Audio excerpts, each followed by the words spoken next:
Alfredo Ballese, maestro Naif, torna ad esporre nella sua città, a Novara, negli accoglienti spazi del Centro Culturale La Canonica, con questa mostra. Questa mostra inizia domani, inauguro alle 17 e ho portato qui una settantina di opere. È la prima volta che ho tanti quadri così.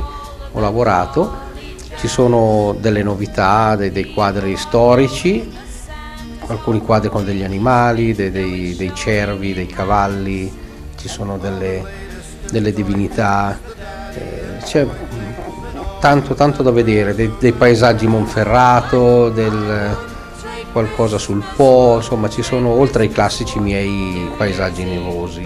Lei ha dato vita ad una vera e propria scuola artistica. La scuola è tanti anni ormai che porta il mio nome, la Vallesiana. Hanno aderito diversi pittori naif, io do dei suggerimenti, insegno la tecnica. Ecco, ricordiamo questa tecnica affascinante che lei utilizza.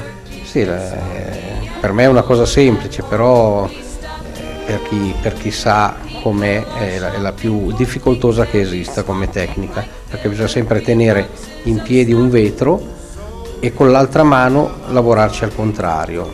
Bisogna sempre fare i primi piani del quadro e si va sempre al contrario della tela, dove fai prima la parte terra, cielo, invece devi fare i personaggi prima, le case dopo, gli alberi, parlando di un paesaggio, e poi alla fine si fa il cielo e ecco la cosa che non permette l'errore. Abbiamo l'immenso piacere di ospitare una prestigiosa firma nel campo dell'espressione pittorica.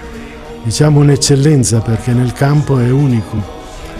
Siamo molto onorati di poterlo ospitare con questa immensa messe pittorica come aveva già anticipato lui, di oltre 70 quadri. Speriamo e confidiamo che i visitatori siano contenti e apprezzino il valore di questi quadri. Washington